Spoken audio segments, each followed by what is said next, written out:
You awaken to the sound of grinding stones, rhythmic, low, and steady, like a heartbeat beneath the morning sun. It's not your alarm. It's the daily ritual of bread making in the home of a middle-class Egyptian woman, sometime around 1300 BCE. The world outside smells faintly of silt and smoke. The Nile has just receded, leaving a thin crust of mud along its banks. In that mud, the promise of grain, emmer wheat, to be harvested, threshed, and ground by hand. And in this cycle of sowing and grinding, baking and cleaning, life for most women unfolds with quiet precision. Ancient Egypt liked to boast about its goddesses, Isis, Hathor, Neith, symbols of creation, motherhood, and power. Yet for the vast majority of real women, these deities were more aspiration than reality. The temples and tombs spoke of divine balance and harmony, but inside homes made of sun-baked mud brick, women carried the daily weight of survival. Their lives began before dawn. Grinding grain was a laborious task, one that demanded hours of back-breaking effort. Kneeling on woven mats, they would crush the wheat into coarse flour using a heavy quernstone. A task so repetitive, it permanently deformed the bones of the hands and knees. Archaeologists have found the evidence in countless skeletons, worn joints, compressed vertebrae, and the unmistakable grooves of lifelong grinding. After the flour came the baking kneading dough mixed with river water and yeast, then pressing it into conical molds that would be slid into clay ovens. Bread wasn't just food. It was a currency of life, offered to gods, husbands, and laborers alike. Alongside it came beer, another staple, a thick, porridge-like brew made from leftover bread mash, essential for both nutrition and hydration. So much of a woman's day revolved around these basic tasks, producing sustenance for the household, yet her contribution was rarely recorded. You'll find her depicted on tomb walls, yes, but never named. She is simply the wife, the daughter, the servant. Her hands are always full with baskets, loaves, or jars, as if to remind anyone looking that her role was one of endless provision. Marriage in the land of Maat. Marriage in ancient Egypt was both simple and binding, though rarely romantic. There was no grand ceremony or priestly blessing. Instead, a woman might move into her husband's house, bringing with her a dowry linens, a small chest, a few cosmetic jars, perhaps even livestock if her family was well off. Legally, Egyptian women had unusual rights for their time. They could own property, engage in contracts, even initiate divorce privileges not enjoyed by their counterparts in Greece or Rome. Yet those rights existed mostly on papyrus, in neat hieroglyphic lines drawn by scribes who lived far from the fields. In reality, a woman's autonomy often depended on her husband's social class and temperament. The laws said she could manage her own affairs. Daily life said otherwise. Most women were expected to obey, to serve, and to ensure the smooth functioning of the household, a microcosm of the divine order. Maat. If her husband was a craftsman, she might help with production, spinning flax into linen for trade, or making amulets to sell in the market. If he worked for the temple, she might clean, brew beer for the priests, or tend to offerings. The home and the temple were two halves of the same duty, maintaining balance through labor. And then there was childbirth, perhaps the most perilous labor of all. Birth and the burden of continuity. Egyptian women gave birth, squatting on special birthing bricks, surrounded by female relatives and midwives. There were no doctors, no antiseptics, only amulets and incantations. They invoked Taweret, the hippo goddess, and Bes, the dwarf god of protection, to ward off evil spirits. For all its reverence of fertility, childbirth was a terrifying ordeal.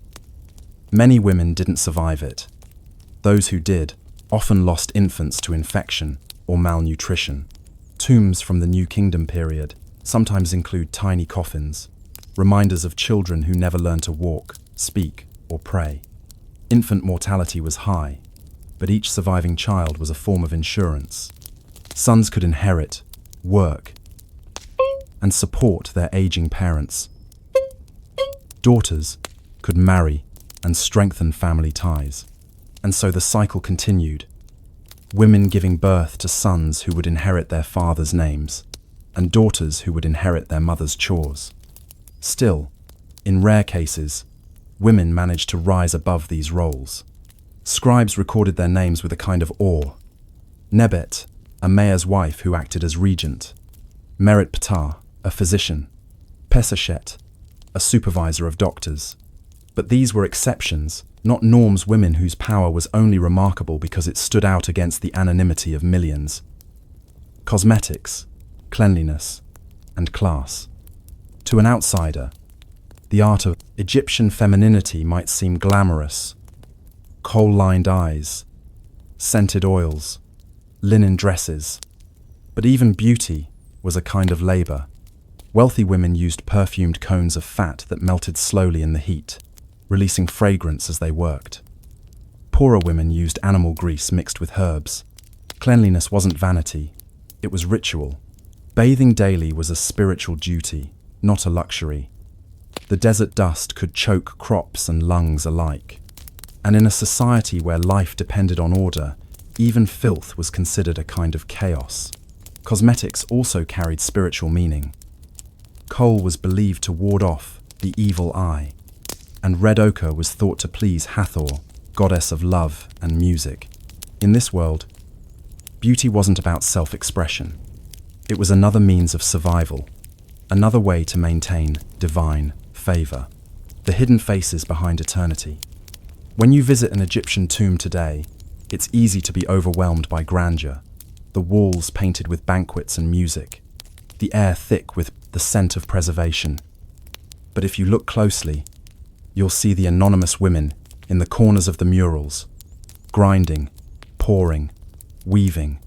Their names are lost, their faces repetitive, their gestures eternal. They are the invisible scaffolding of civilization. The bread they baked fed the pyramid builders. The linen they wove clothed the priests. The children they raised carried forth dynasties. Their world was not one of glory, but of maintenance, of keeping life moving just enough to outlast the next flood, the next drought, the next death. And yet, somewhere in those quiet gestures, something deeply human endures the small comfort of routine, the pride in skill, the companionship of other women, bound by the same endless cycle. You can almost hear the faint laughter across millennia, soft, tired, knowing. You might imagine that in a land ruled by pharaohs, generals, and priests, power flowed only downward from gods to kings to men. Yet, in the quiet spaces and between temples and tombs, Egyptian women learned to wield a quieter kind of power. It wasn't the power of armies or decrees, but of management, influence, and endurance. Theirs was a subtle rule, the kind that keeps a civilization functioning even when no one remembers their names. Let's return, for a moment, to a modest household near Thebes, around 1250 BCE. The air is thick with the smell of yeast and smoke. A woman named Hent, her name means mistress of the house, a title more of duty than prestige, sits beneath a reed canopy, counting baskets of grain. Her husband, a stonemason in the royal necropolis, will not return until nightfall. The household depends on her to keep track of what remains and what must be bartered. She is not rich, nor especially literate, but Hent controls the rhythm of her family's survival, the economy of the home. In ancient Egypt, the home wasn't merely a domestic space. It was a small economic engine. Every household functioned like a workshop, producing and exchanging goods within an intricate web of reciprocity. Men performed official labor building, farming, writing, or soldiering, while women sustained the infrastructure that allowed that labor to exist. A woman like Hent managed grain storage, beer brewing, clothing production, and household trade. She decided when to take goods to the marketplace, when to lend flour to a neighbor, and how much oil could be spared for lamplight. Egyptian society was remarkably bureaucratic. Scribes tracked everything from fish rations to linen rolls. But at the smallest scale, women were the accountants. They balanced what could not be written down: trust, goodwill, debt, and survival. And that kind of management, though invisible to state archives, was a quiet kind of authority. The power of the markets in ancient Egypt were vibrant, noisy, and largely run by women. In most towns, open-air markets formed along riverbanks or dusty plazas. Women sold vegetables, pottery, linen, bread, and perfume. They haggled, argued, and gossiped.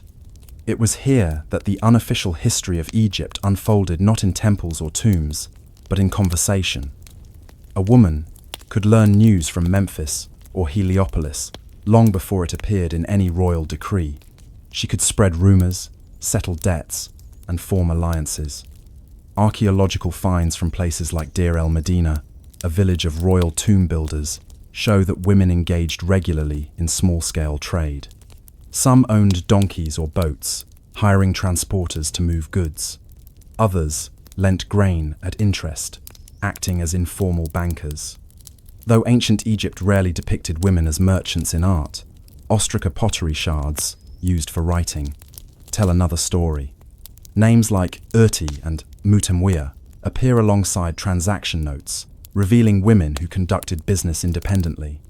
For a society that claimed men as heads of households, these women wielded real influence in a space where wealth, not titles, defined status. Marriage, divorce, and legal leverage. Legally, Egyptian women were among the most emancipated of the ancient world. They could own property, sue in court, and sign contracts under their own names. But what did that look like in daily life? Marriage was often sealed with a simple written agreement called a shemayet. It listed what each spouse brought into the union, the dowry from the woman's family, and the gifts or property promised by the husband. Crucially, it also specified what the woman would receive if the marriage dissolved. If a husband neglected or mistreated his wife, she could leave and reclaim her property. In one surviving document from the 12th century BCE, a woman named Naunacht divorced her husband and publicly dictated a will dividing her estate among her children, rewarding those who cared for her and disinheriting those who didn't. This autonomy was astonishing for the ancient world. But it wasn't purely enlightened. It functioned because Egypt's bureaucracy needed order. Property had to be tracked. Inheritance had to be predictable. Women's legal identity, though progressive, served the stability of the state as much as the freedom of the individual. Even so, that system gave women leverage. A clever wife could use her dowry as a shield, her inheritance as bargaining power, and her household's reputation as political currency. Behind closed doors, she might persuade her husband to invest in a neighbor's land, to hire a certain worker, or to petition a priest for favors. In a world where speech was as binding as scripture, influence was its own kind of magic. Religion, ritual, and female authority. If the household was the economic heart of Egypt, religion was its soul, and women served as its quiet custodians. Every home contained a small shrine, usually a niche or shelf holding clay figures of household gods. Taweret, the hippo goddess, watched over childbirth. Bez, the dwarf, guarded against illness.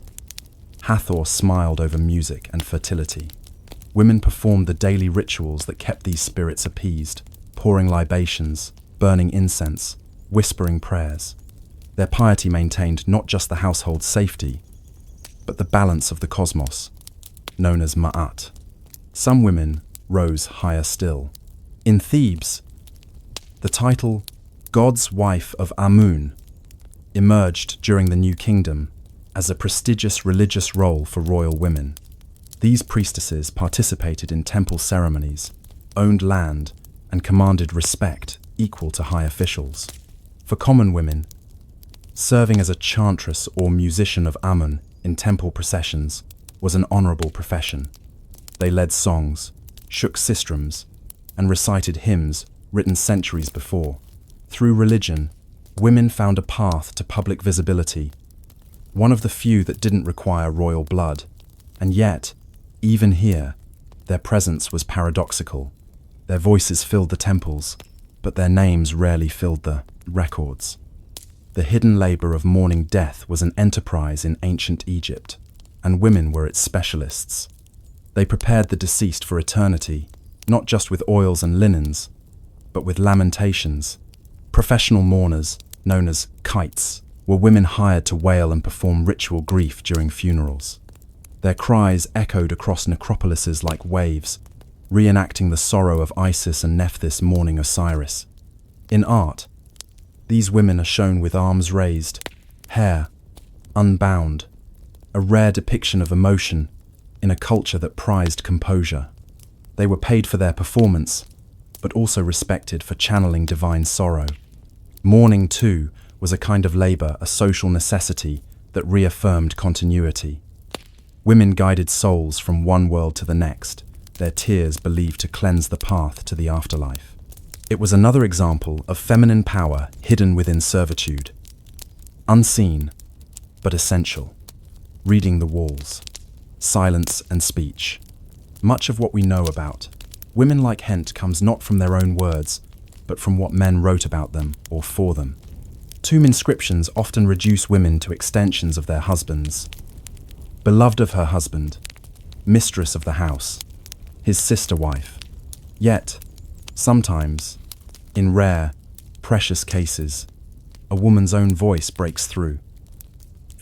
On one tomb wall in the necropolis of Saqqara, a woman named Sesheshet speaks directly. I was one who was praised by her husband every day.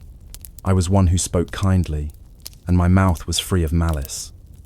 Her words are modest, but their preservation is revolutionary. To speak in one's own name, across thousands of years, is an act of defiance.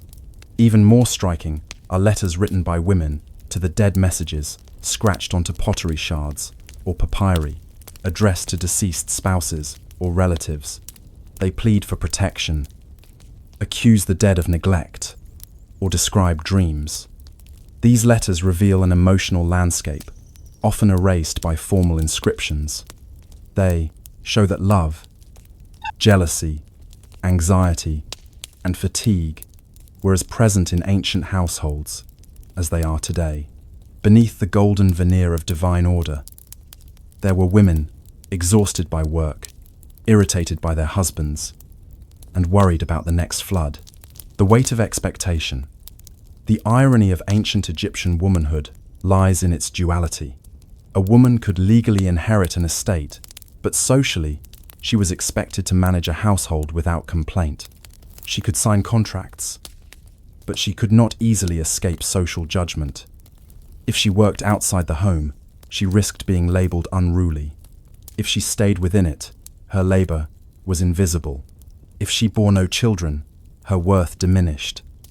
If she bore too many, her body broke under the strain. For many women, survival meant constant balance between strength and obedience, devotion and fatigue, presence and invisibility. Even the goddesses who represented them, Isis, Hathor, Maat, embodied this same tension. They were revered, yet defined by their relationships to men, wife, mother, daughter, sister. Perhaps that was the true paradox of Egyptian femininity. Divine in symbol, disposable in life, a quiet rebellion. Still, women found ways to bend their world. Some refused marriages. Some managed households so successfully they became community leaders. Some, like Naunacht, rewrote their wills to reward loyalty over bloodline. Even small acts, choosing whom to lend grain to, deciding which prayer to whisper, saving a scrap of bread for a neighbor, were forms of agency. When viewed through the grand lens of pharaohs and pyramids, such acts seem trivial. But multiplied by thousands of women across centuries, they became the foundation of Egypt's stability. For all the monuments and inscriptions, Egypt's longevity depended not on the glory of its kings, but on the quiet endurance of its women. The sun sets slowly over the Nile, turning the water from gold to blood red and the fields to shadow. The day's labour is done, grain stored, ovens cooled, children asleep on reed mats. Somewhere in the distance, a temple bell echoes, summoning priests to evening prayers. But in a modest courtyard, a woman sits beside a small clay shrine. She whispers a few words, pours a drop of beer onto the earth, and waits for the silence that always follows. Her name has been forgotten for 3,000 years. Her home is dust, but her gesture, the offering, the prayer, was one shared by millions of Egyptian women across time. It was the smallest act of devotion, and the most enduring. For Egyptians, life and death were not opposites. They were phases of the same unbroken cycle, bound by ritual and memory. And in this cycle, women stood at its center, bringing life into the world, mourning its passing, and ensuring its renewal in eternity. The art of dying. Well, to die well in ancient Egypt was to prepare meticulously. Death was not an end, it was a transition. The body had to be preserved, the name remembered, the spirit guided through a labyrinth of trials toward eternal peace. But for most Egyptians, especially women of modest means, funerary preparation was a luxury. Embalming, coffins, and tomb goods were expensive, often beyond reach. Instead, women relied on communal ritual and the faith that even modest offerings could earn divine mercy. If a family could afford it, women participated in preparing the dead. They washed the body, anointed it with oils, and wrapped it in linen. The process mirrored the care given to infants, one final act of nurturing. For wealthier women, death provided a strange opportunity to assert identity in a way life did not always permit. Tomb inscriptions sometimes list women's titles and property, preserving the dignity they commanded in death. A woman who was mistress of the house in life could become beloved of Hathor in eternity. Even so, these inscriptions reveal how deeply domesticity defined Egyptian womanhood. A man's tomb might boast of his office, his temple service, his achievements. A woman's tomb spoke of her virtue. She was one who loved her husband. She was one who kept her house in order. In a society obsessed with permanence, women's eternity was still written in the language of duty, the goddess within. To understand a woman's place in Egypt's afterlife, you must first understand her divine reflections. The Egyptian pantheon was filled with powerful goddesses. Isis, who resurrected her husband Osiris. Hathor, who nourished both gods and men. Nephthys, guardian of the dead. And Maat, embodiment of truth and cosmic balance. These figures were not mere symbols, they shaped the moral fabric of daily life. Women invoked them for childbirth, healing, and safety. And in death, they hoped to become one with them. Isis, in particular, offered a model of devotion and endurance. She searched endlessly for Osiris's dismembered body, reassembled him, and conceived their son Horus, a story of persistence, grief, and triumph. For mortal women, Isis was both comfort and commandment, to nurture, to mourn, to restore. When a woman died, priests sometimes recited hymns, comparing her to Hathor, beautiful, fragrant, beloved of the gods. Her journey through the afterlife was often depicted as a reunion with divine femininity, merging with the mother, returning to the source. But it was a reunion that required ritual precision. Without proper offerings or remembrance, her soul risked being lost in the shadowy fields of the afterlife, wandering, hungry, voiceless. The economics of immortality. The Egyptian afterlife was not only spiritual, it was administrative. Eternal life required documentation, prayers, amulets, and carefully recorded names. The more papyri and inscriptions you could afford, the better your chances of survival beyond death. For elite women, this meant commissioning coffins, inscribed with Book of the Dead spells protective texts to guide the soul through the underworld. They might be shown on the coffin lid, receiving offerings, or standing before Osiris, justified and serene. But for the poor, the path was uncertain. Without wealth or scribes, they depended on communal memory. Their families made modest offerings, bread, beer, onions, and spoke their names aloud to keep their spirits alive. In a way, immortality was an economy of attention. To be remembered was to exist. To be forgotten was to vanish completely. And since women's work was often anonymous, their immortality was fragile. Many were buried in communal pits, unnamed and unmarked, their identities dissolved into the vast collective of the dead. Even so, their unseen labor persisted in the tombs they helped build, the linen they wove for the dead, the hymns they sang for others' eternal rest. Perhaps, in a quiet irony, that was their immortality, to sustain the memory of others so completely that it became their own. Letters to the dead. One of the most haunting legacies of Egyptian women is found not in tombs, but in scraps of pottery, letters addressed to the dead, written in shaky hieratic script. They are pleas and negotiations with departed loved ones. You have abandoned me, though I cared for you. Send me protection from the sickness that plagues my house. Remember the offerings I gave you. Intercede for me with the gods.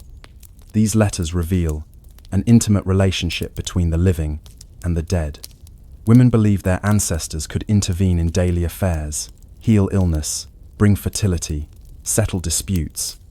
In some cases, women even threatened the dead, promising to withhold offerings unless their prayers were answered. It's easy to read these letters as superstition, but they also show something deeper, a belief in continuity, a refusal to accept that love ends with death. For the women who wrote them, death was not silence. It was correspondence. The eternal household. The afterlife, as Egyptians imagined it, was not a paradise of leisure, but a mirror of earthly life. The field of reeds resembled the fertile Nile Valley fields to till, houses to maintain, families to feed. In art, women are shown baking bread, weaving linen, or tending gardens in eternity. It was the ultimate projection of stability, an afterlife where every role continued, perfectly ordered, forever. Yet this vision raises a quiet question: was eternity a reward, or merely an endless repetition of labor? Perhaps, for some, heaven was simply a version of life without hunger or fear. For others, it was a reminder that duty never truly ended. Even the goddesses worked: Isis healing, Neith weaving, Maat balancing the scales of justice. Divine rest was never part of the Egyptian imagination. Royal women and the burden of divinity. At the top of the social hierarchy, queens bore a different weight. Their power was sacred, but conditional. They embodied divine femininity in life. But their worth was measured through men, their fathers, husbands, or sons. Queens like Tiye, Nefertari, and Nefertiti left behind elaborate tombs and monuments. Yet their voices remain faint beneath the rhetoric of kings. Tiye advised Amenhotep III and shaped diplomatic alliances. Nefertari, beloved wife of Ramses II, was immortalized in poetry that praised her beauty more than her intellect. Even the few who ruled in their own right, Sobekneferu, Hatshepsut, Cleopatra, had to adopt masculine symbols of power to be taken seriously. In death, their tombs mirrored royal splendor: painted ceilings, golden sarcophagi, inscriptions invoking their union with gods. But the same themes persisted: fertility, devotion, service to divine order. Royalty offered visibility, not liberation. The erosion of memory. Civilizations fade not with fire, but with forgetting. After the fall of the New Kingdom, Egypt entered centuries of decline. Foreign rulers, shifting faiths, the slow erosion of its language. Temples turned to ruins, Names disappeared under sand. For women, whose history was already fragile, the loss was total. Their voices, never loudly recorded, were silenced by time. Archaeologists have uncovered thousands of women's artifacts: combs, amulets, mirrors, letters, but few biographies. The records that survive are fragments, often filtered through men's eyes. And yet, even in these fragments, their humanity endures. The worn handle of a loom tells of calloused hands. A jar of coal, still black after millennia, speaks of care and selfhood. A simple wooden comb whispers of a woman who wanted, even briefly, to feel beautiful. Their stories may be incomplete, but they are not absent. They linger in every preserved gesture, every tool, every touch of pigment. Legacy of the unseen. To study ancient Egypt is to read between the lines, to hear what was never written. For every queen, immortalized in stone, there were thousands of women whose lives were built from clay, sweat, and silence. Their names are gone, but their impact remains in the unbroken continuity of Egyptian civilization, the way it endured famine, conquest, and decay without ever truly dying. Theirs was a collective legacy, an empire maintained not by conquest, but by care. When the Greeks and later the Romans marveled at Egypt's longevity, they saw its monuments, its hieroglyphs, its gods. What they did not see were the hands that kneaded the bread that fed the workers who built those monuments. The women who kept the homes of priests, scribes, and artisans. The mothers who told stories of gods and floods to keep fear at bay. If eternity is measured by endurance, then perhaps no monument is greater than the daily persistence of those who lived without glory. Reflection. It's easy to imagine that power lies in crowns and thrones, but Egypt, that ancient empire of dust and gold, was held together by quieter forces, by women who spun linen until their fingers bled, who buried their children and prayed again, who loved men they did not choose and raised gods they could not question. They ruled no kingdoms, but they governed existence itself. Their reward was not remembrance, but the faint chance of eternity. And perhaps, even now, that is enough. The city of Babylon did not shimmer with gold when it began. It was not born of marble or bronze, but of clay, simple, heavy, sun-baked earth. If you were to walk its streets sometime around 1750 BCE, during the reign of Hammurabi, you would hear the rhythmic slap of hands against wet mud, the grunt of oxen pulling carts, and the endless hiss of the Euphrates as men and women worked knee-deep in its banks.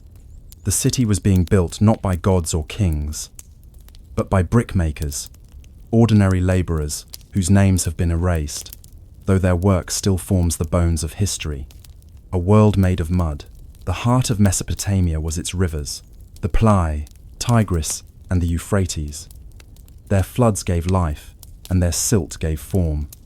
From that fertile clay came the very material of civilization. In Babylon, everything began with a brick. Palaces, temples, walls, ziggurats, even writing itself, all were born from the same handful of mud. To make a single brick, a worker mixed river clay with chopped straw and water, kneading it with bare feet until it reached the right consistency. The mixture was then poured into wooden molds, smoothed by hand, and left to dry under the blazing sun. The heat of Mesopotamia was both curse and blessing. It hardened the bricks, but scorched the skin. Each brick bore a seal stamped into its surface, often the name of the reigning king. It was an official mark, a signature of power. But the workers who molded those bricks had no such signature. They were anonymous extensions of the empire, their bodies as temporary as the tools they used. For every temple that glorified a god, for every ziggurat that reached toward heaven, there were thousands of backs bent in the dust below. The system of labor, Babylonian society, was a network of obligation. Every man owed service to the state in some form, military, agricultural, or industrial. The king, considered chosen by the gods, delegated authority through a complex bureaucracy that recorded every laborer, ration, and punishment. Work gangs of brickmakers were organized under foremen called ugula.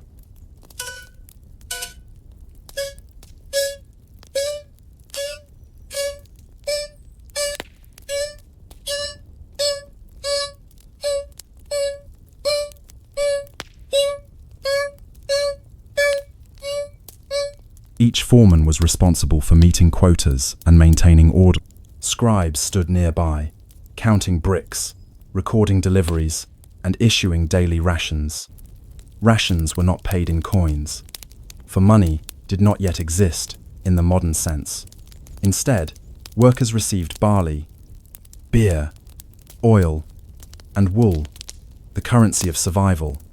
A healthy adult might receive 2 liters of barley per day. Women and children, less. The ration system sounds fair in theory, but in practice, it was a form of control. Falling behind in production meant reduced rations or punishment. The clay had to keep moving. The city had to keep growing.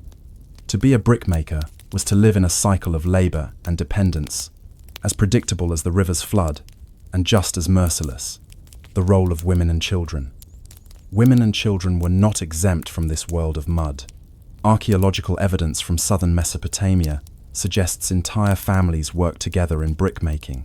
Women mixed straw and water, pressed clay into molds, or carried dried bricks to the kilns. Children shaped smaller bricks, gathered reeds, or stoked fires. The work was monotonous, physically punishing, and endless.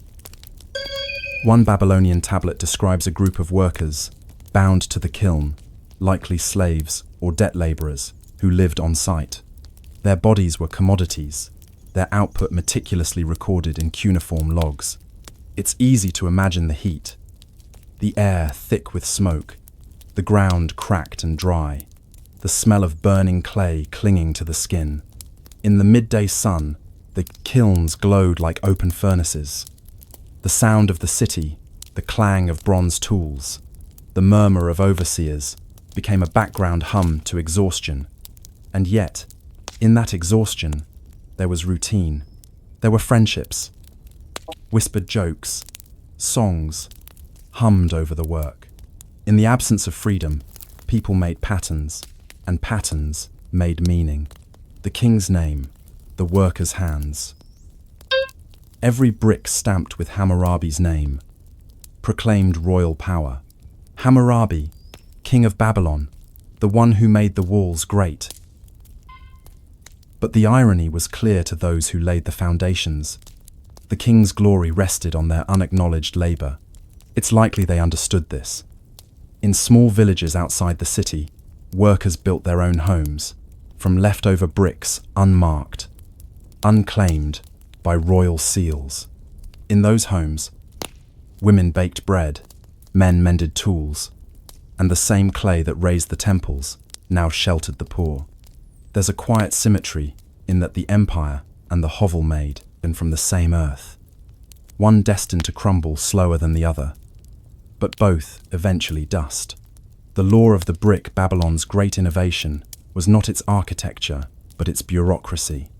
Hammurabi's code, one of the earliest written legal systems, detailed even the minutiae of construction and labor. If a builder makes a house for a man and does not make its construction firm, and the house collapses and kills the owner, that builder shall be put to death. The same principle applied to brickmakers and their supervisors. Faulty work was not a mistake. It was a crime against divine order.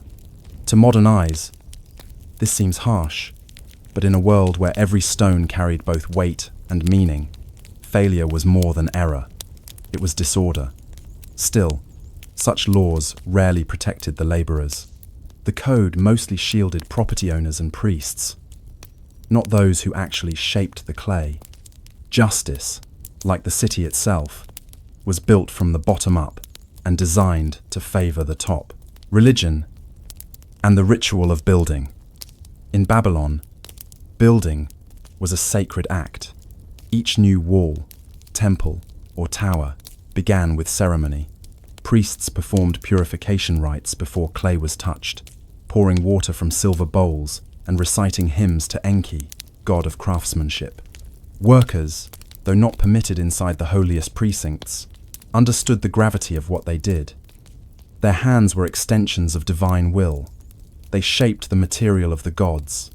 Even the act of stamping a brick was symbolic. The seal pressed into the clay represented divine authority, imprinting itself upon the earth. To refuse to build was unthinkable. To resist labor was to resist the gods themselves. And yet, in that faith lay both comfort and control. The same belief that justified endless work also gave it meaning. To build was to serve heaven. To sweat was to preserve creation, the city that rose and fell. By the time Hammurabi's reign ended, Babylon had become a marvel of the ancient world. Its walls stretched for miles, its ziggurat pierced the sky, and its gates gleamed with copper.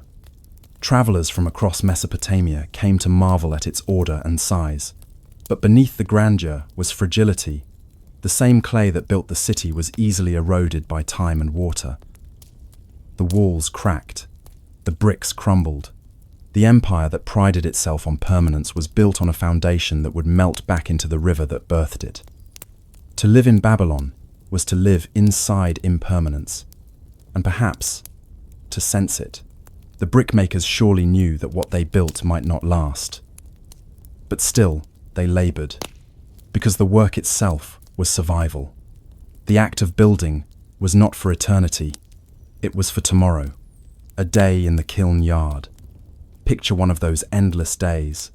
The dawn mist has barely lifted when the first carts arrive, creaking with clay. The air is damp and cool, but already smells of ash. Men and women move in rhythm, scooping, moulding, stacking, the sound of clay slapping. Wood merges with the low chanting of work songs. Children run between the rows, laughing, their feet grey with mud. By midday, the sun is merciless. Skin burns, eyes sting. The brick moulds must be kept wet, or they'll crack. Workers splash water from jars, careful not to waste a drop. A foreman shouts numbers. A scribe marks lines on a tablet. His reed stylus scratching soft clay. The pace never slows. When the sun finally dips, the world turns bronze. The workers wash in the river not for cleanliness, but to cool their blistered hands. Then they eat barley bread and drink thin beer before sleeping beside the drying stacks. Tomorrow, it will begin again. The meaning of the brick. In the grand story of Babylon, you won't find the names of the brickmakers. Their work supported palaces, temples, and libraries, yet their lives vanished like footprints in the mud. Still, each brick remains a kind of fingerprint. The trace of human touch hardened into permanence. A single brick can survive 3,000 years. Even when the empire that made it has long fallen.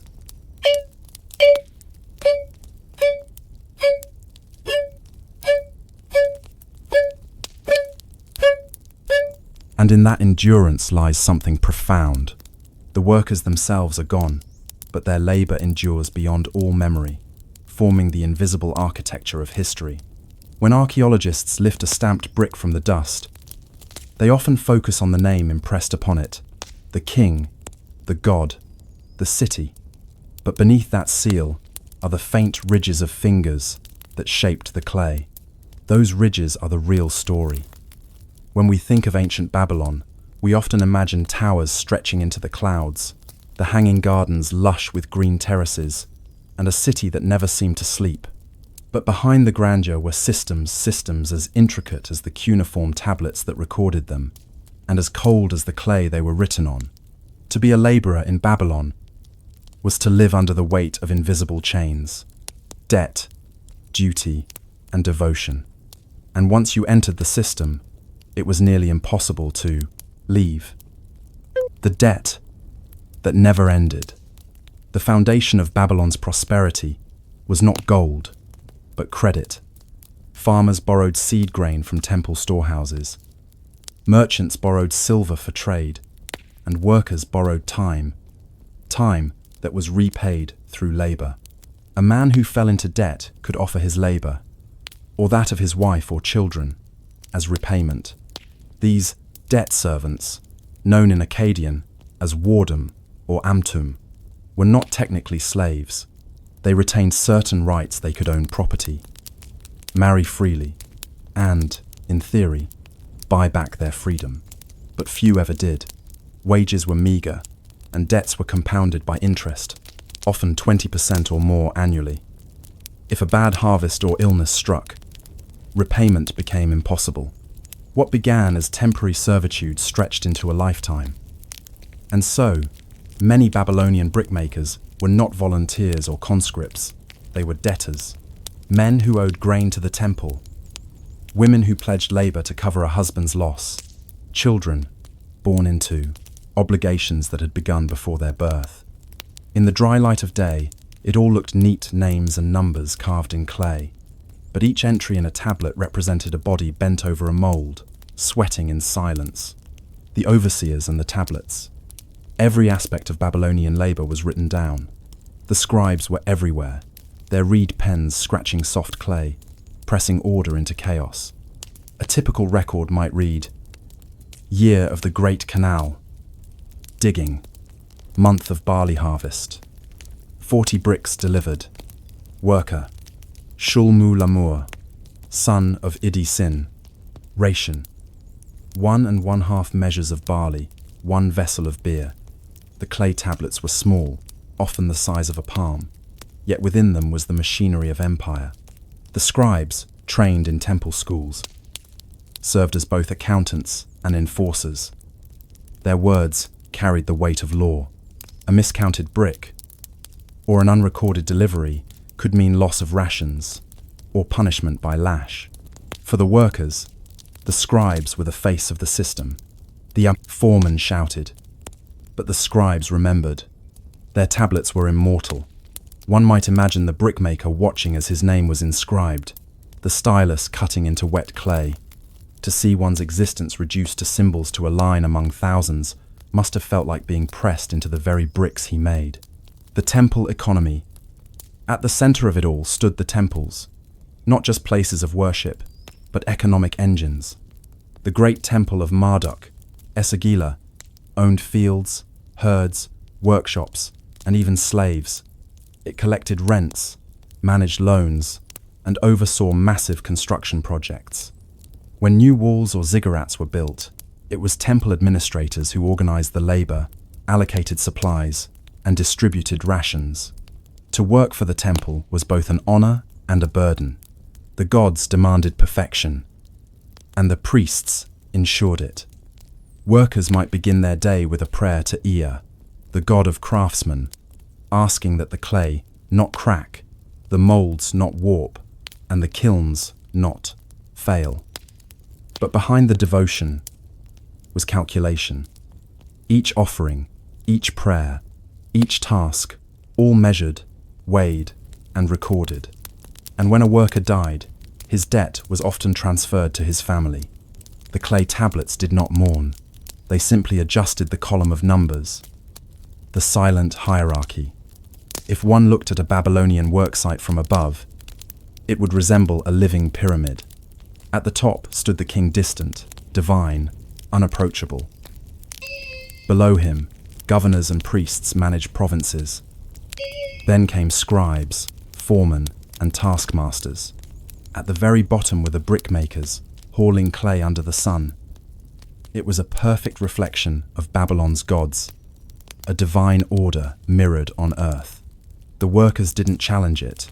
They had no language for rebellion. The hierarchy was not just law, it was nature itself. But beneath the silence, small resistances existed. Workers sometimes mixed less straw into the clay to finish faster, or claimed illness to delay quotas. Some fled the city entirely, vanishing into the reed marshes along the river. Babylonian law dealt harshly with runaways. A captured fugitive could be branded or mutilated, his family punished in his place. Still, the fact that laws against flight existed at all shows that people tried. Even in the world's most organized city, order required fear. The heat of the kiln. In the kiln yards, where thousands of bricks baked at once, the air shimmered with heat. The kilns were enormous clay domes, some large enough to fit a wagon. Workers fed them with bundles of reed and dung, keeping fires alive day and night. Once fired, the bricks were stronger, more valuable, more permanent. But the process was unforgiving. Too much heat, and they cracked. Too little, and they crumbled. The master kiln workers developed a sixth sense for temperature, reading it from the color of the flames. A pale yellow meant the heat was good. A deep red meant disaster. During firing days, workers barely slept. They took shifts stoking the fires, eyes glowing in the dark. It was said that kiln smoke carried messages to the gods that the rising heat was a form of prayer. But for those below, it was simply survival. The heat burned their lungs, the smoke stung their eyes, and their hands were raw from turning bricks. When they coughed at night, the sound echoed like the city's own heartbeat. Punishment and order discipline in Babylon was both meticulous and merciless. The Code of Hammurabi, while famous for its justice, was clear about obedience. If a worker disobeyed a foreman, if a craftsman failed his contract, or if a debtor refused repayment, the punishment was swift. A common penalty was flogging, though branding and forced labor in temple estates were not uncommon. For repeated offenses, mutilation was prescribed, loss of an ear, a hand, or a tongue. Yet, in a strange way, this system created predictability. Everyone knew their place, their duties, and their risks. Justice, however, cruel, was at least legible like the cuneiform tablets themselves. In a world without certainty, order was a form of comfort. The rhythm of the river, the Euphrates, gave life and took it away. Every season, its floodwaters renewed the clay beds where brickmakers worked. The mud was perfect, smooth, pliable, filled with mineral grit. But when floods came early or too strong, they swept away entire yards, destroying months of labor. Brickmakers were forced to start again, their quotas unchanged. And so, the workers learned to read the river. The smell of silt, the tilt of reeds, the color of dawn on the water, all signs of what was coming. To live by the Euphrates was to live by rhythm. Flood and drought, sun and storm, birth and decay.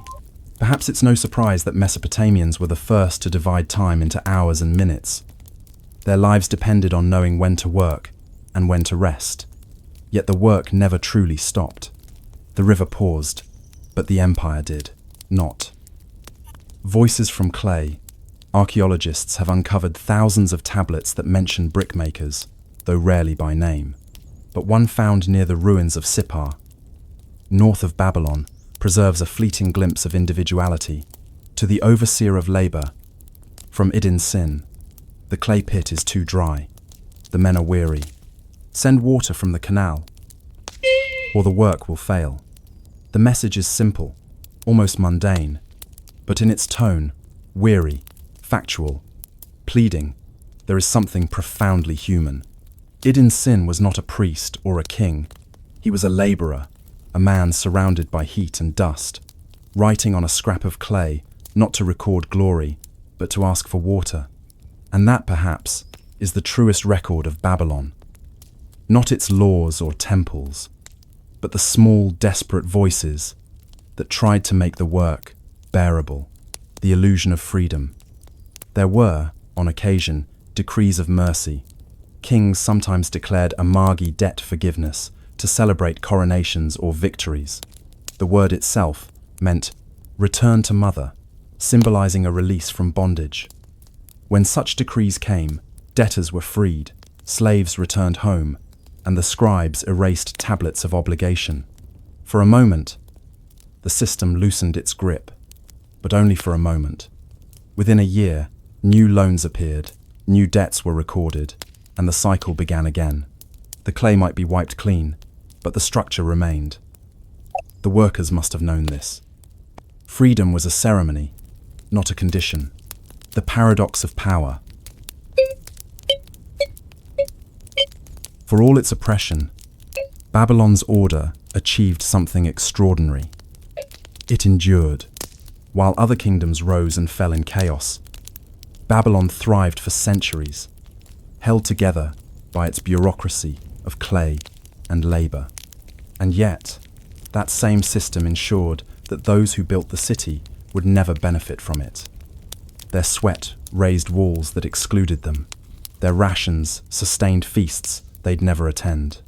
It's easy to condemn this as cruelty, but there's another way to see it, as the beginning of civilization's great paradox.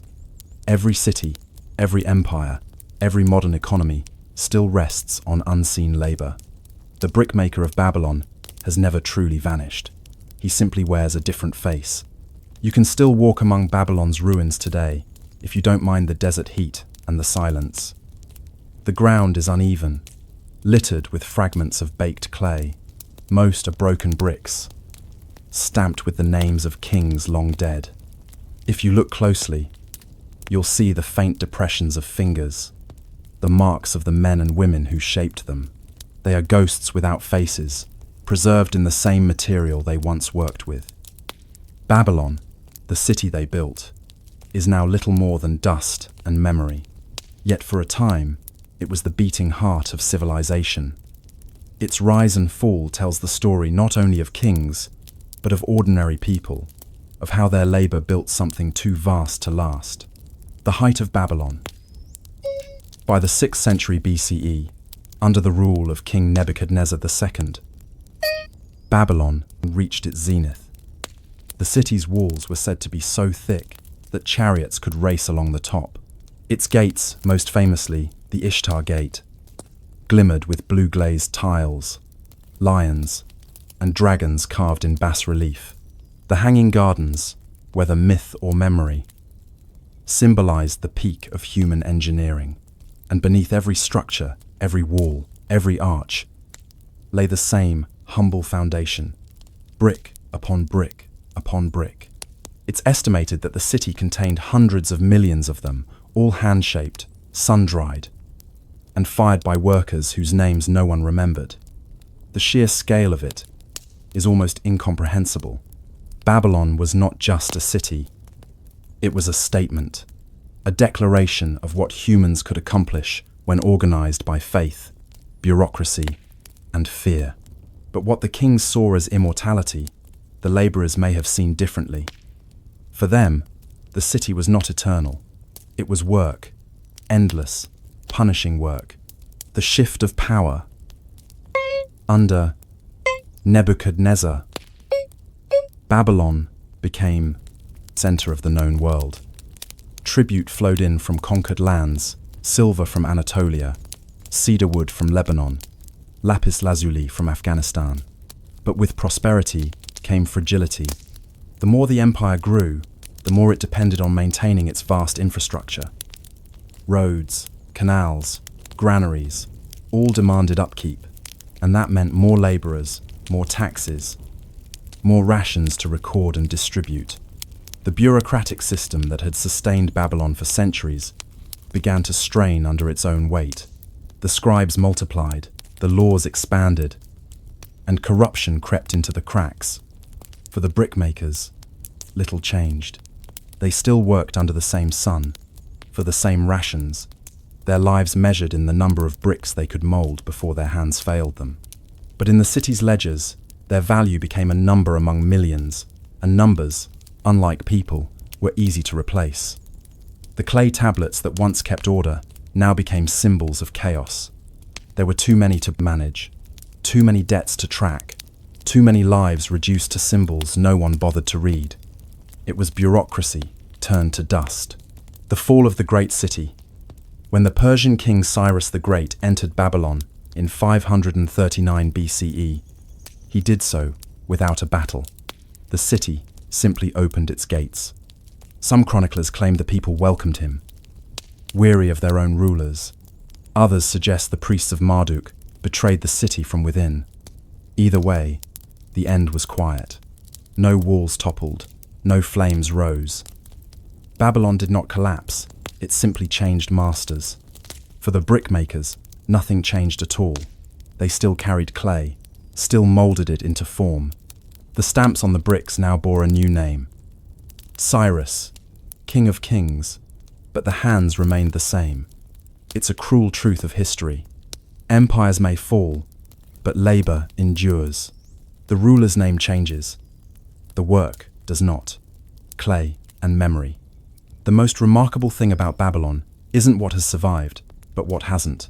Unlike the stone, temples of Egypt, or the marble monuments of Greece, Babylon's structures were made mostly of baked clay.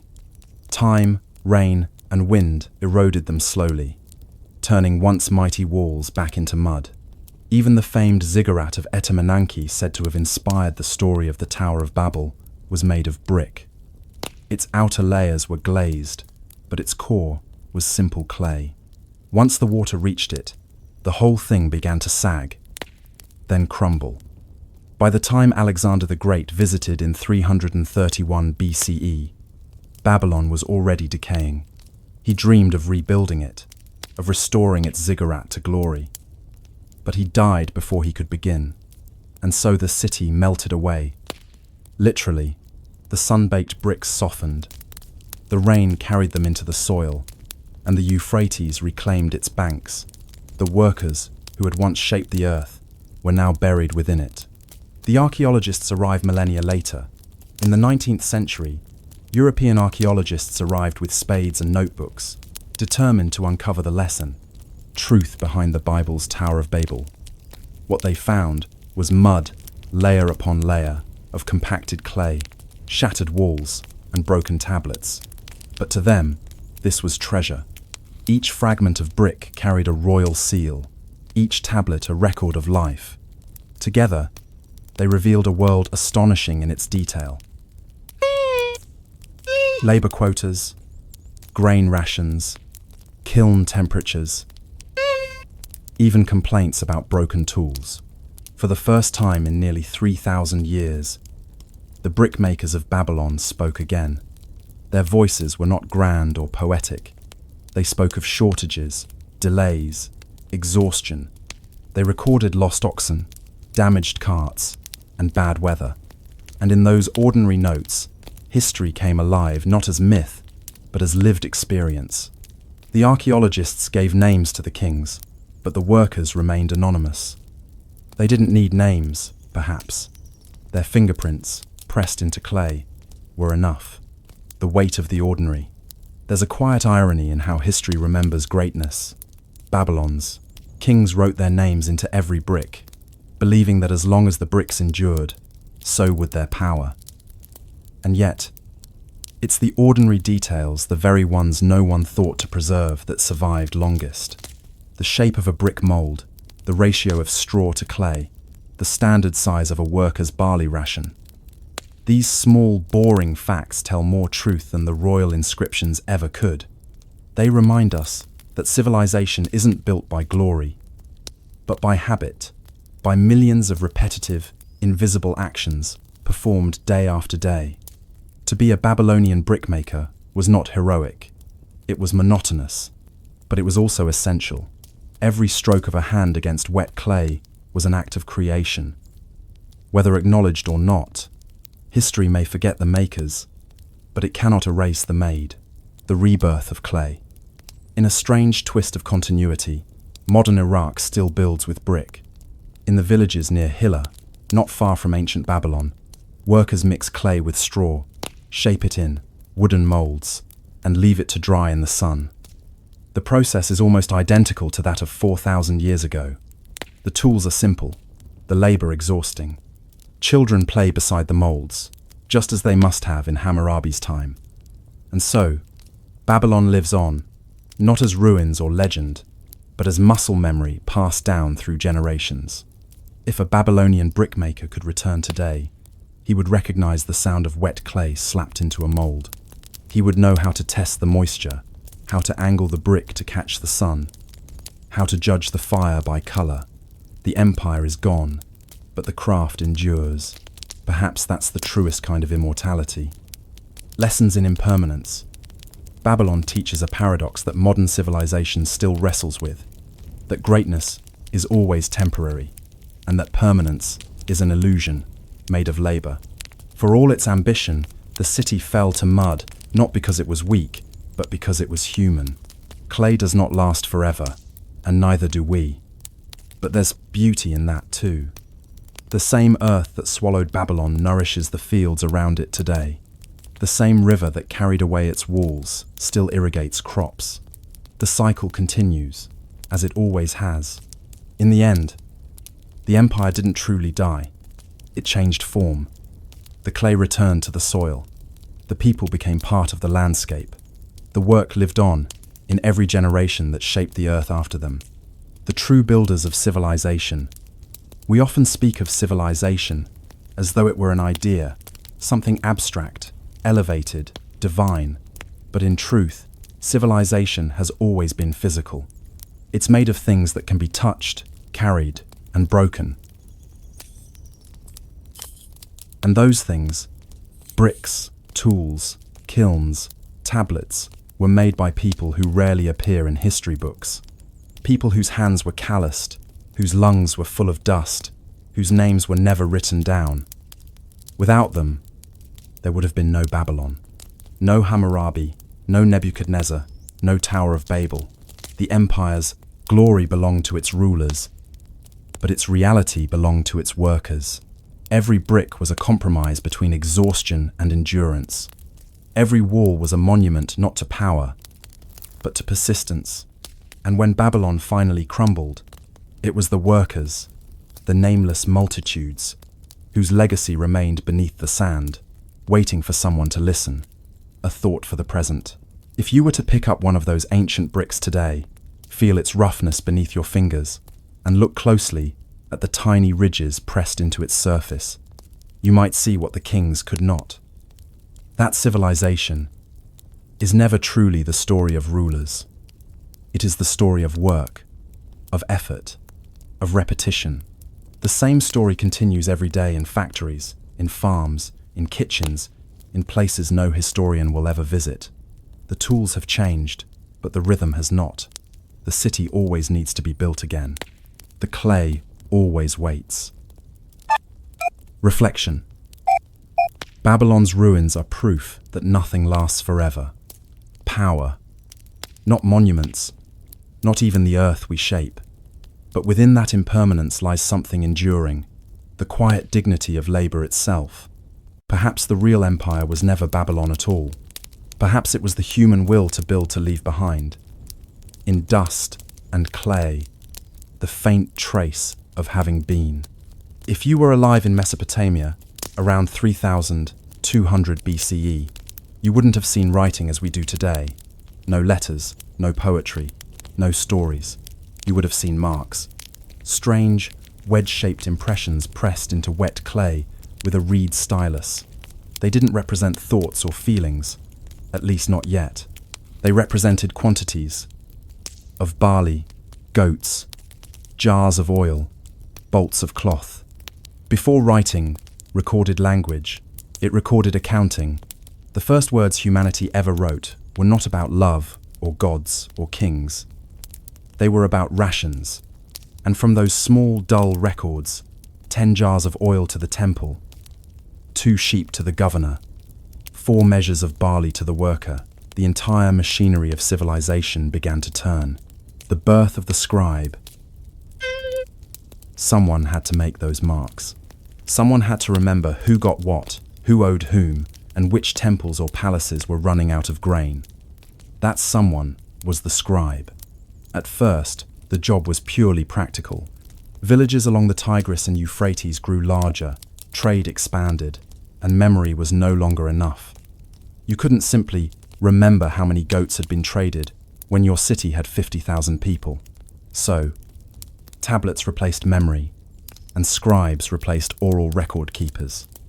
To become a scribe was no small achievement. You needed education rare in an age when most people could not read or write.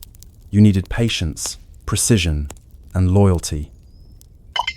A single mistake on a clay tablet could ruin an entire transaction. A missed sign could change 20 sheep into 2 or delivered into missing. So the scribes were trained, disciplined, and deeply respected, at least by those who understood what they did. But most people never saw the inside of a scribal school, and for them, writing remained a mystery, a secret art that turned spoken promises into something permanent, the House of Tablets. In ancient Sumerian, the word for a scribal school was adaba, literally house of tablets. A young boy, for they were almost always boys, might begin training as early as age 8. His father, if wealthy or connected, would pay for his instruction. His teachers were older scribes, stern men with tired eyes and clay dust embedded in their fingernails. The students sat cross-legged on packed earth floors, with baskets of damp clay beside them. Each held a sharpened reed, practicing the same wedge shapes over and over again. The first exercises were simple. House of the governor, house of the governor, house of the governor, delivered to the temple. Hours passed in silence, broken only by the scraping of reeds against clay. Mistakes were punished, sometimes harshly. One ancient student tablet survives with a complaint written in shaky Sumerian. The teacher hit me. The monitor hit me. My mouth is bruised, and I have not eaten.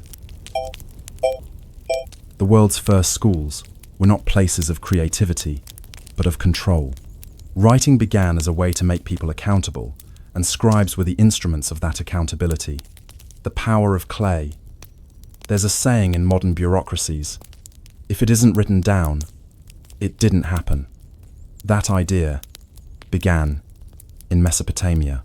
Every transaction, every loan, every harvest was recorded in clay. Once a tablet dried, it became unchangeable, eternal. The written word carried an authority that speech never could. A merchant could deny a verbal promise, but not a tablet stamped with his seal. A worker could claim he hadn't received his rations, but if a tablet said he had, the argument was over. Clay made memory physical, and in doing so, it made power possible.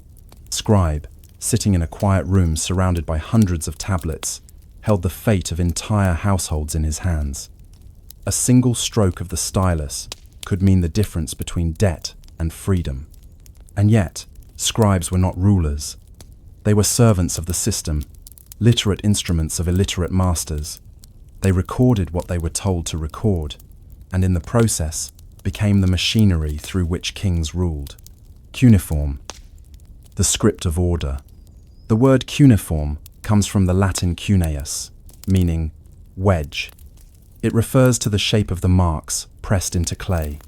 At first, the script was pictographic tiny drawings of objects, but as cities grew, pictographs became cumbersome. You couldn't draw every concept. You needed abstraction. So the pictures evolved into signs, and signs became syllables. A new kind of writing emerged, one that could capture not just goods, but language itself. It was revolutionary. For the first time, human thought could be stored outside the mind. But while that seems miraculous, its purpose remained mundane. The earliest, literature, we know hymns, laws, proverbs, all began as administrative documents. Even the Epic of Gilgamesh, humanity's oldest surviving story, was first recorded on tablets in a scribal archive, not for entertainment, but as a record of wisdom and morality approved by temple authorities. The scribes did not write to express themselves. They wrote to preserve order. The life of a bureaucrat. A day in the life of a scribe was filled with repetition. He rose early, ate bread and dates, and walked through the temple courtyard where workers and merchants gathered. He carried his tools, a bundle of reeds, a water pot, and a basket of clay tablets. Inside the office, he sat on a low stool beside his overseer. Farmers brought in their harvest reports. Builders delivered lists of bricks. Soldiers brought messages sealed in clay envelopes. Each tablet was inspected, allowed, and filed. The archive was a labyrinth of shelves stacked with clay, thousands upon thousands of tablets, sorted by year, project, or deity. The room smelled of earth and dust. In the heat, the tablets sometimes cracked. Scribes spent much of their time copying old records, since even clay could crumble with age.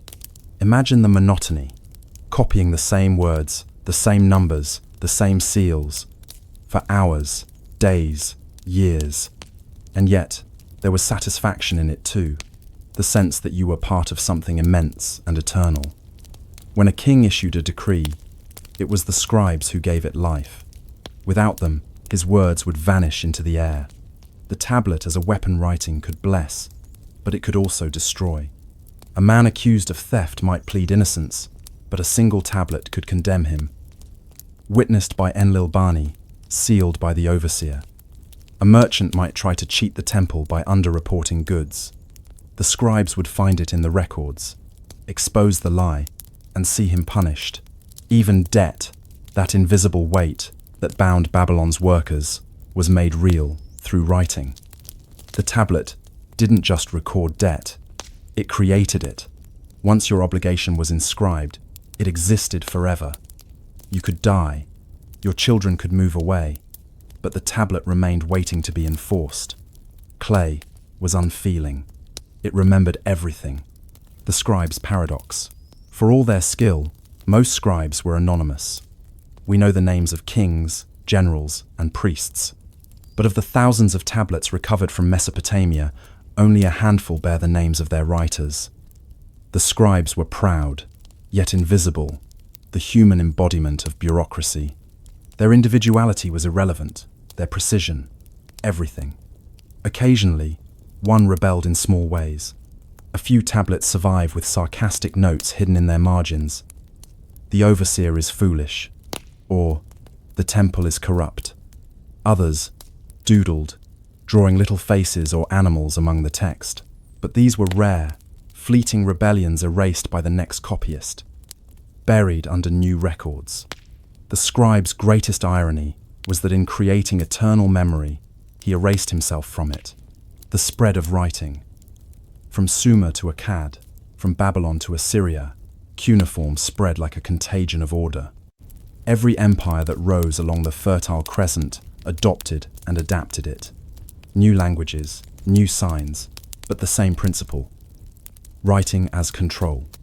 Soon, scribes were everywhere in royal courts, merchant houses, and army camps.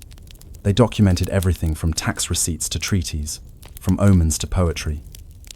And wherever they went, they brought the same discipline. The art of turning life into records.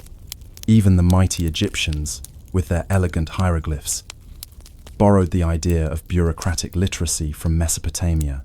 Their priests and scribes served the same purpose to ensure that nothing escaped the eye of authority.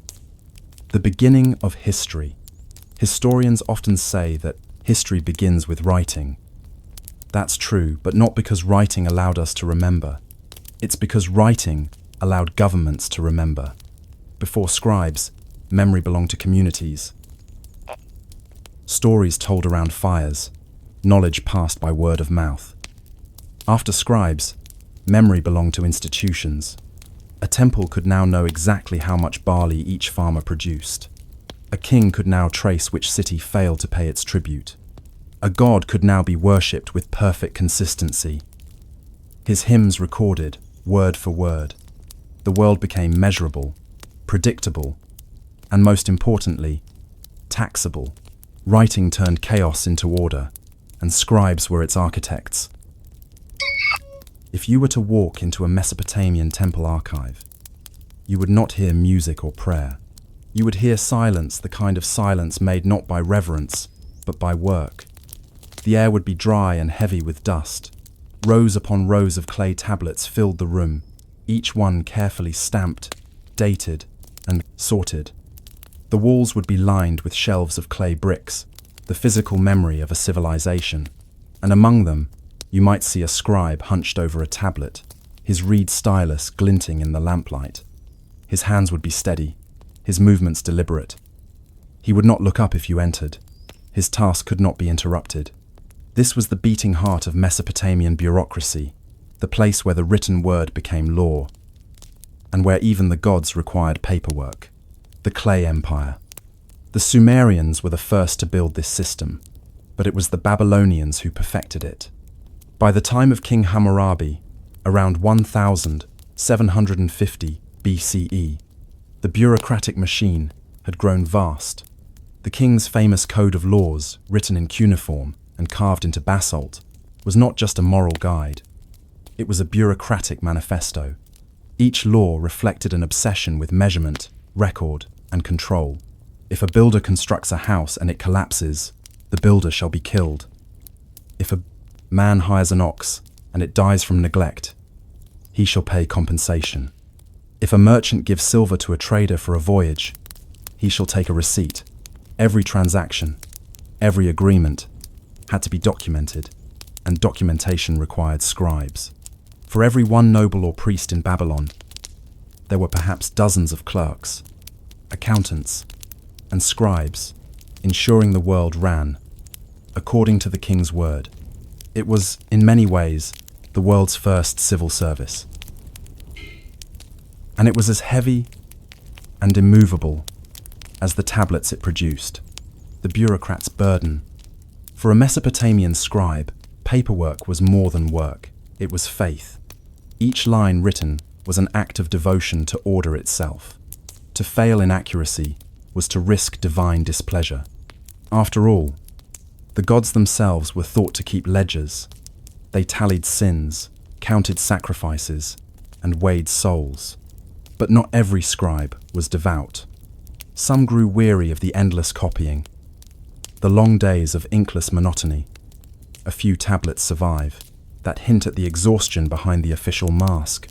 One reads, "My back aches, my hand trembles. I cannot see the signs clearly. The overseer demands more." Another, written in a rare moment of honesty, says simply, "The work is never done." Scribes lived between reverence and resentment. They were essential, yet replaceable, educated, yet controlled, and with every stroke of the stylus, they reinforced a system that would, in time, outlast them all. Power written in clay writing was supposed to make society fairer. Hammurabi's code claimed to establish justice in the land, but in practice, literacy became a gatekeeper of power. Only a small fraction of the population could read cuneiform. Most people, farmers, laborers, soldiers, depended on scribes to interpret contracts, tax records, or legal decrees. This gave scribes immense leverage. They could alter a sign, misplace a tablet, or delay a record, small acts that could change lives. A single, missing wedge in the cuneiform sign for 5 could transform a debt of 50 shekels into 500, and because so few could read, few could contest it. It was the ancient world's version of fine print. Some scribes used this power for personal gain.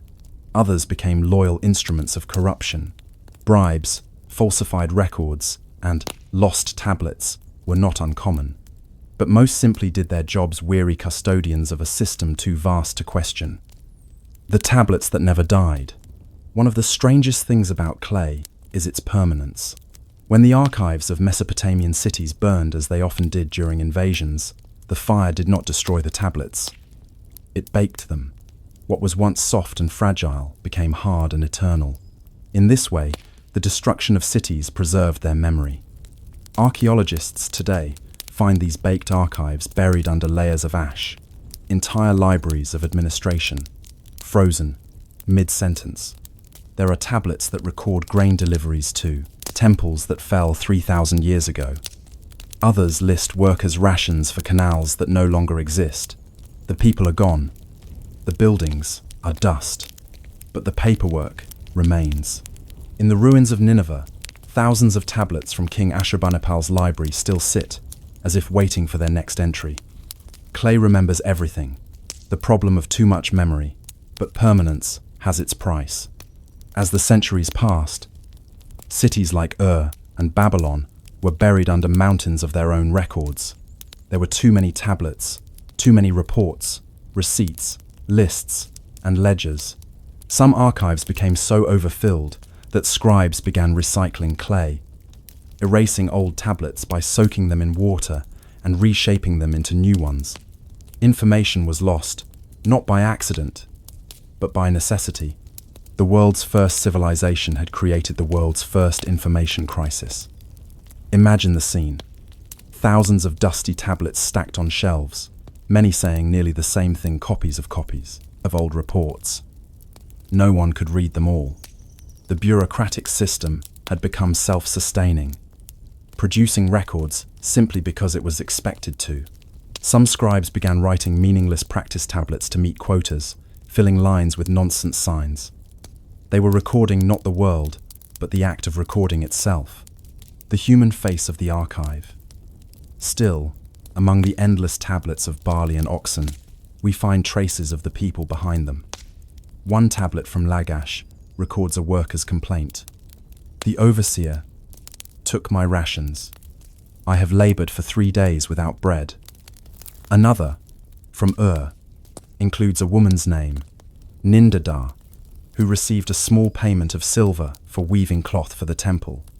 And there are records of scribes themselves, payments for their work, disciplinary fines, even requests for promotion.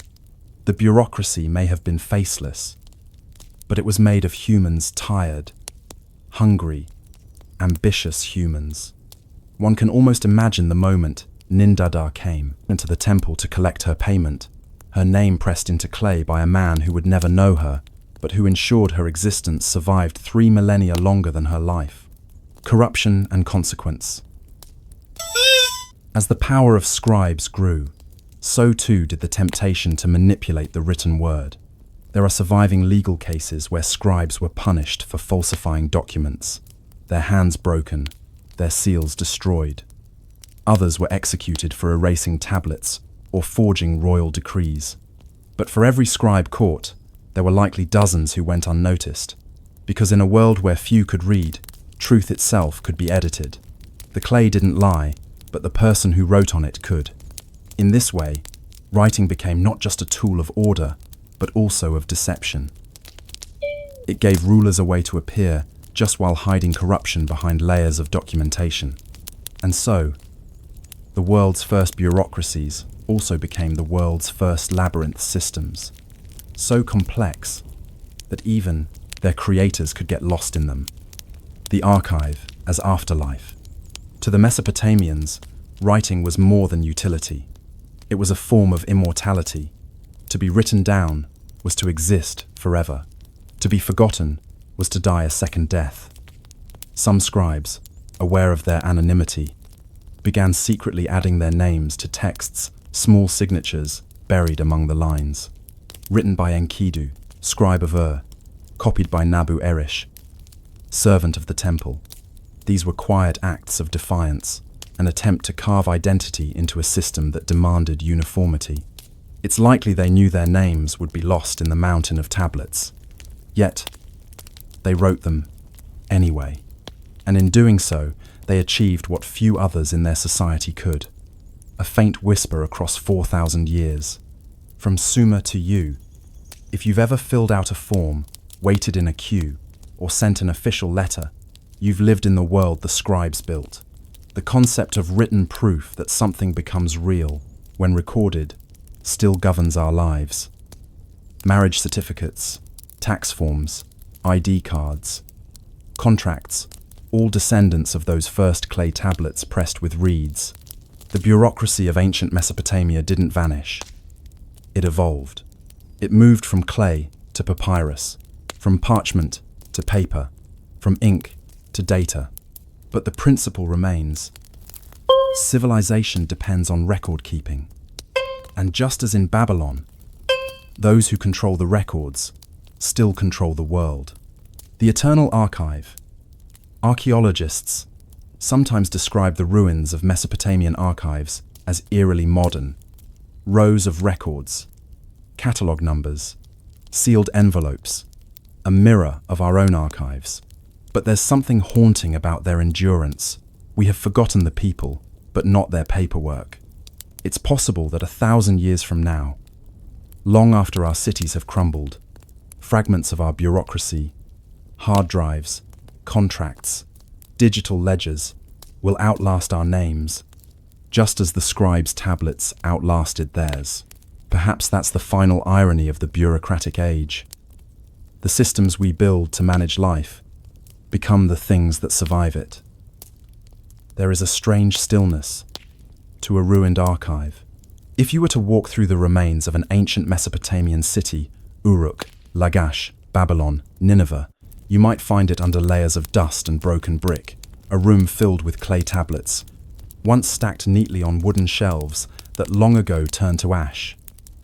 The tablets are still there, thousands of them. Each one bears the marks of human hands, the careful wedges of a scribe who once believed his words mattered. They were meant to last forever, and they did. The only problem was that everything else did not. The quiet collapse of an empire. By the late 2nd millennium BCE, the great cities of Mesopotamia were already fading. The rivers that had once nourished them began to shift course. Salt crept into the soil, killing crops. Trade routes moved west toward the Mediterranean. Kings came and went. But the bureaucratic machine remained old, rigid, and self-consuming. Scribes still recorded taxes for farms that no longer produced food, still copied decrees from kings whose armies no longer held the land. It was as if the paperwork refused to admit the collapse.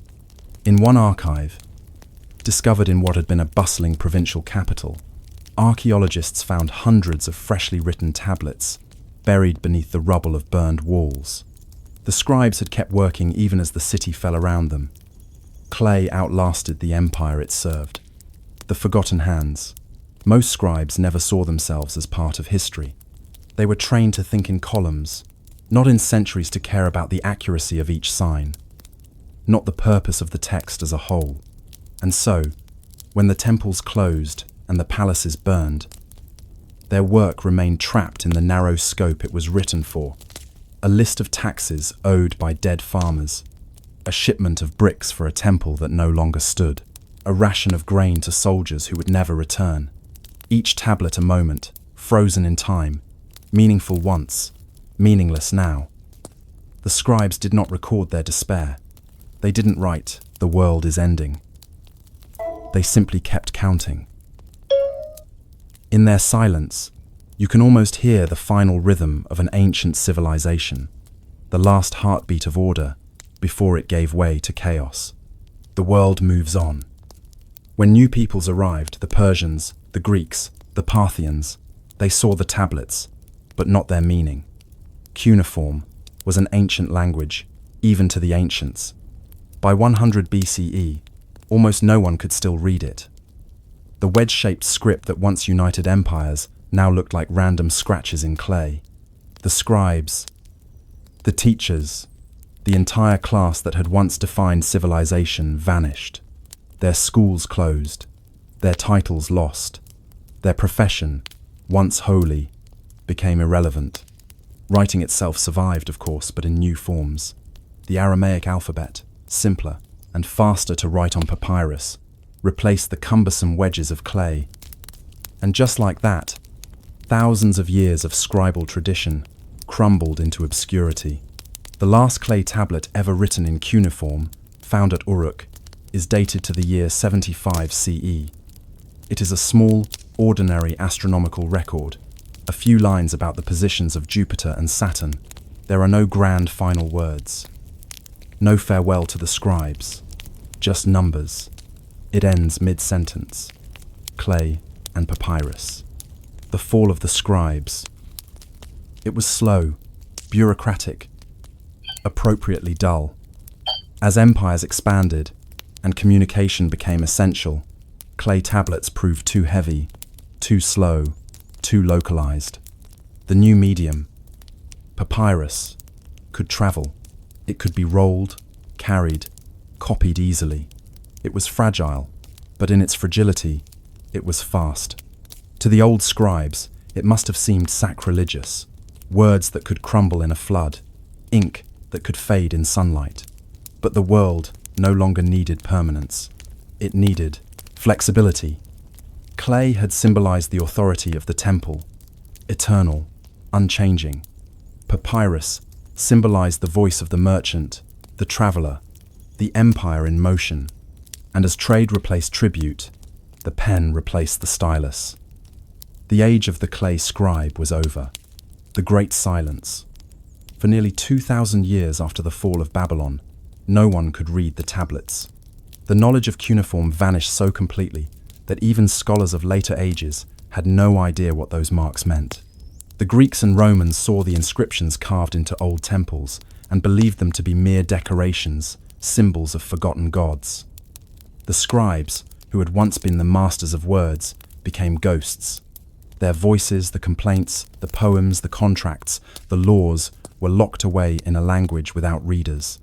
Imagine that.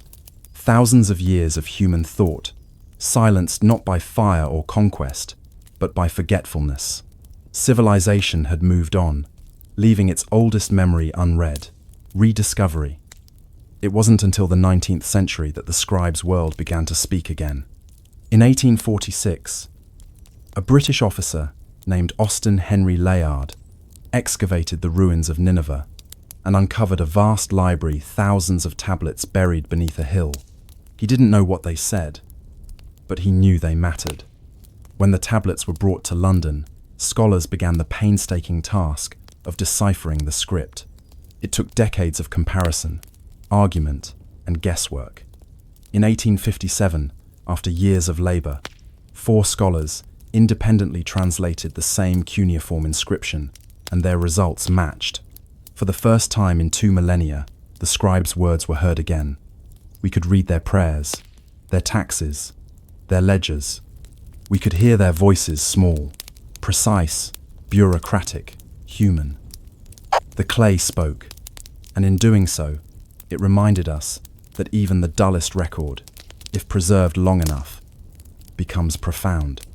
A civilization of clerks. When modern historians read the tablets, they found something unexpected. Not epic tales of kings, but endless details of daily life. Rations, wages, inventories, legal disputes, the same concerns that fill our modern bureaucracies. It turned out that the people who built civilization were not heroes or conquerors, but administrators. Mesopotamia's greatness did not lie in its wars, but in its ability to keep track of things. It was the scribes, not the soldiers, who made the empire function. The dullness of their work was its genius, the monotony, its endurance. And perhaps that is why their world survived at all, because the ordinary was recorded, and in that ordinariness, humanity persisted. The legacy of clay. You may not think of yourself as living in the world of the scribes, but you do. Every receipt, every contract, every database, every password, all are echoes of the clay archive. The logic of writing as authority, the belief that a thing becomes real when it is recorded, is a Mesopotamian idea. Our digital servers are simply modern ziggurats, storage towers filled with the memory of civilization. But the warning of the scribes remains, because just as their clay records outlived the people who made them, so too might ours. The emails, the databases, the endless files, they are our own tablets.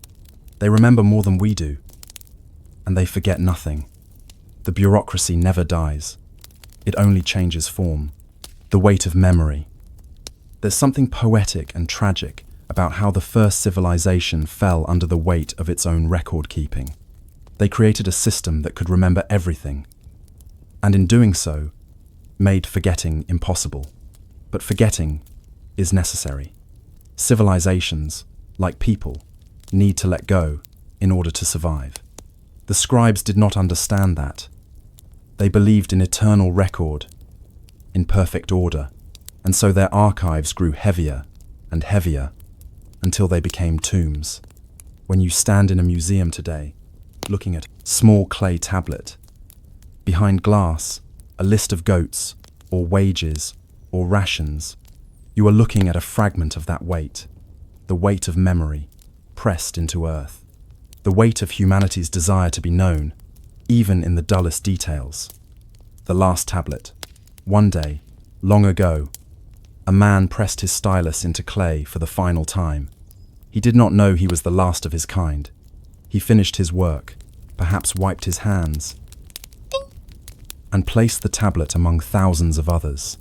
He likely thought he was preserving something important, a record for future scribes, a small link in the endless chain of administration. He did not know that the chain would break, that the next generation would no longer read the signs, that the language would fade, that his world would be swallowed by dust. But somehow, across thousands of years, his words remain quiet, patient, waiting, and when we read them now, in our own age of endless documentation, we recognize something of ourselves in him. The need to record, the faith in permanence, the fear of being forgotten, reflection, the clay and the cloud. The story of the scribes is not just ancient history, it's a mirror. Our world, too, is built on records. Our governments, our banks, our identities, all depend on systems of writing that most people do not fully understand. We trust that the records are accurate, that the servers will never fail, that the data will endure. But perhaps, thousands of years from now, someone will find fragments of our own archives, the remnants of our emails, our ledgers, our bureaucracies, and wonder who we were. They will not know our names, but they will know that we cared deeply about documenting ourselves. And maybe, as they decipher our words, they will feel the same quiet awe we feel when we read a cuneiform tablet, the humbling realization that the dullest records are the ones that survive. Closing thought. Civilization begins when we start, writing things down, and perhaps it ends when we can no longer bear the weight of what we've written. If you close your eyes and picture ancient Egypt, you probably see temples and pyramids, gold and gods, pharaohs and priests. But beneath all of that grandeur was something simple, something ordinary. Bread.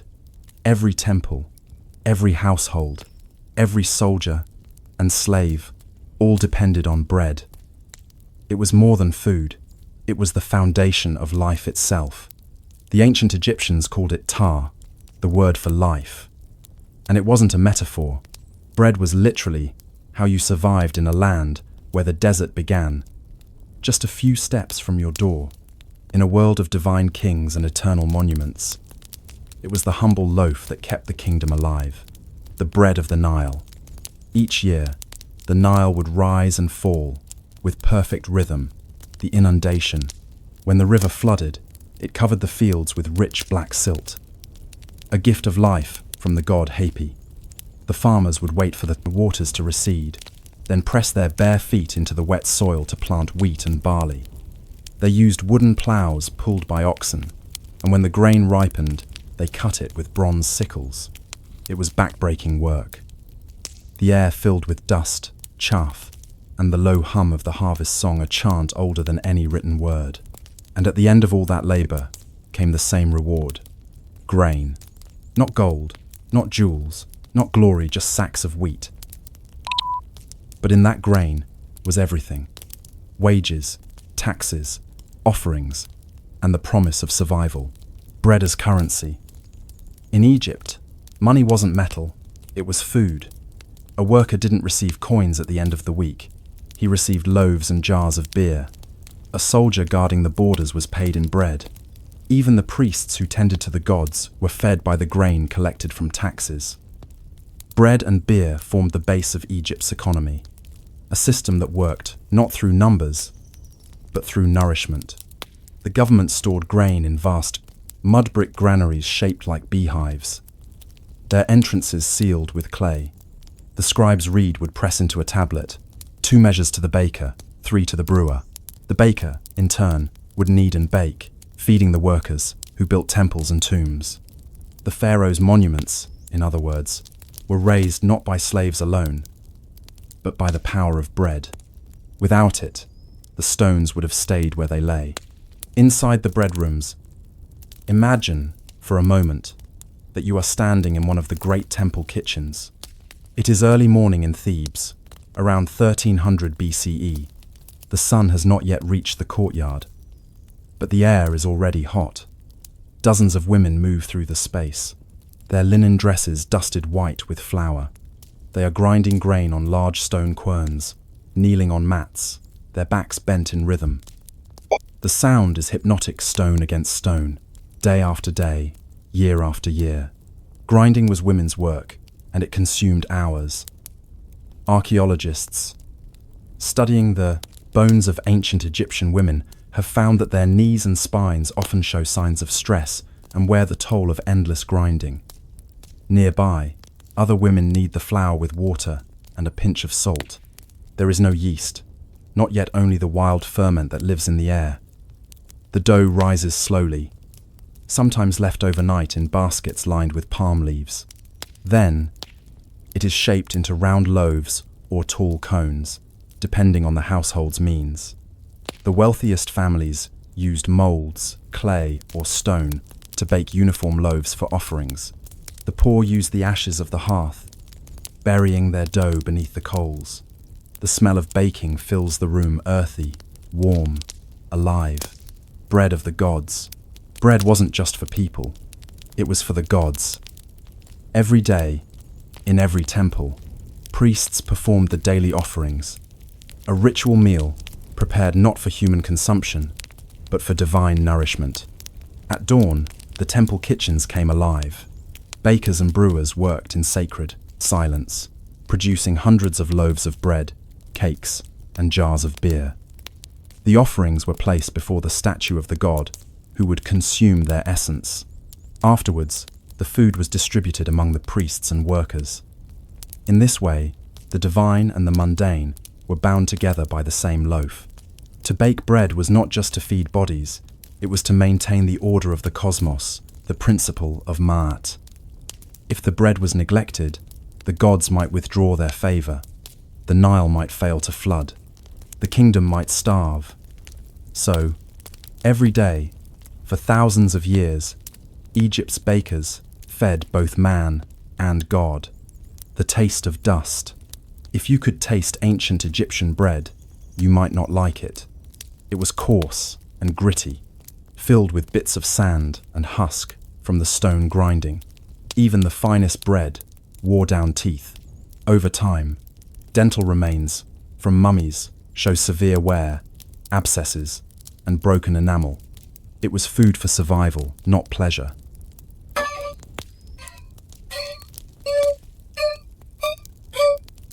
But there were exceptions. Bread came in many forms, sweetened with honey, flavored with dates, shaped like animals or flowers. In the tomb of Ramses III, bakers are shown preparing 57 varieties of bread and cake, round, triangular, spiral, heart-shaped. The afterlife, it seems, promised a bakery's paradise. But for most Egyptians, a day's bread was simple, dark, and heavy, and it was enough. The pharaoh's loaf. Even the divine ruler of Egypt depended on the same humble staple. In the royal kitchens, bakers worked beside brewers to prepare the pharaoh's meals. The bread offered to the king was made from the finest emmer wheat, sifted several times to remove husk and grit. It was baked in cylindrical molds, producing tall loaves that symbolized abundance and order. The pharaoh was often depicted holding a loaf in one hand and a crook in the other, nourishment and power, side by side. But what's remarkable is how little the recipe changed between the king's table and the peasant's hut. Bread was the great equalizer. Everyone ate it, from the lowliest laborer to the living God himself. The workers of Deir el-Medina. In the shadow of the Valley of the Kings, the workers of Deir el-Medina built the royal tombs. They were not slaves, but skilled craftsmen, stonemasons, painters, and carvers who lived in a walled village provided by the state. Their wages were paid not in gold, but in rations, grain, beer, onions, fish, and salt. Bread was at the center of it all. Each month, the workers received a set amount of grain, which their families would grind and bake into loaves. When those rations were delayed, as they sometimes were, the workers went on strike. The world's first recorded labor strike, in 1159 BCE, began not over ideology or wages, but over bread. One of the surviving papyri reads, "We are hungry. 18 days have passed since we last received our rations. The workers refused to dig the pharaoh's tomb until they were fed." Bread, once again, had proven its quiet power, the invisible hands. For all its importance, we know almost nothing about the people who actually made Egypt's bread. The names of kings and generals fill the temples, but the names of bakers, the women who ground the flour, the men who tended the ovens are lost.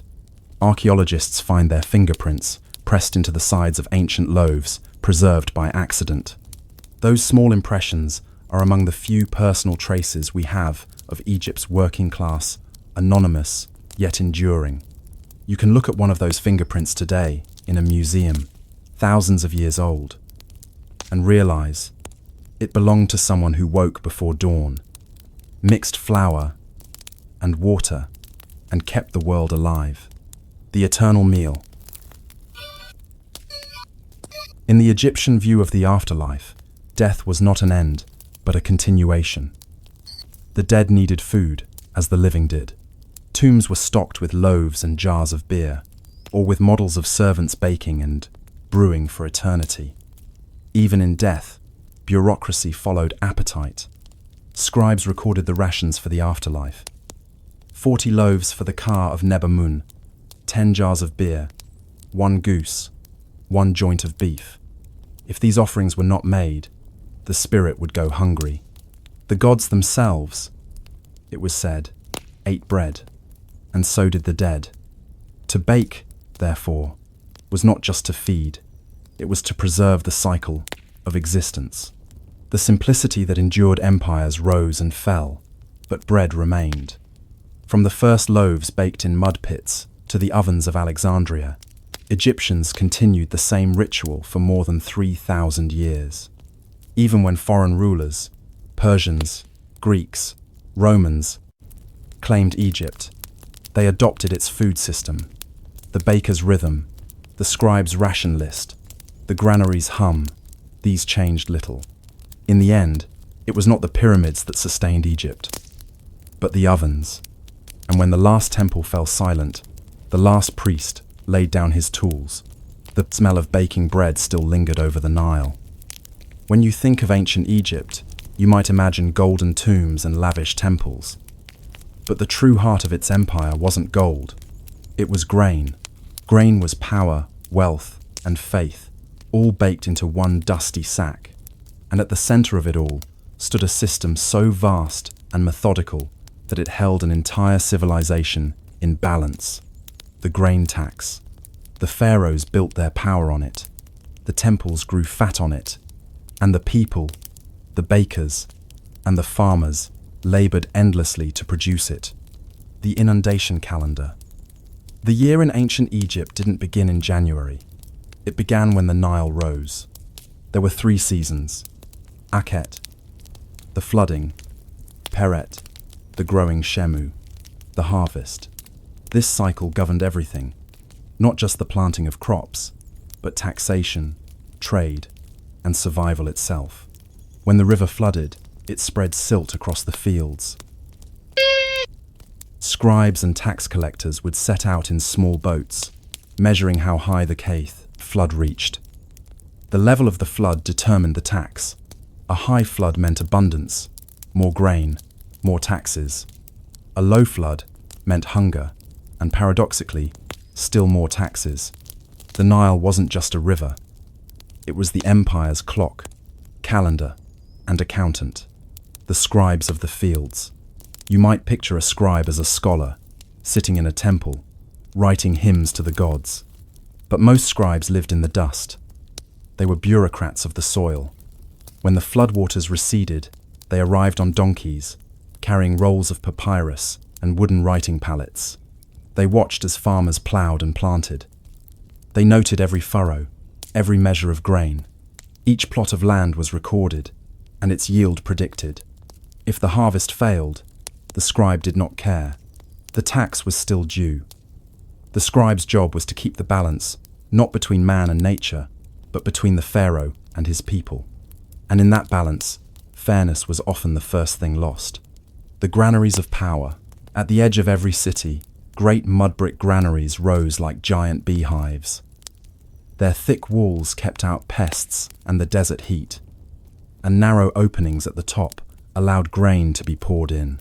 The only way to take grain out was through small doors at the base, a design meant to control access and to remind everyone who held the key.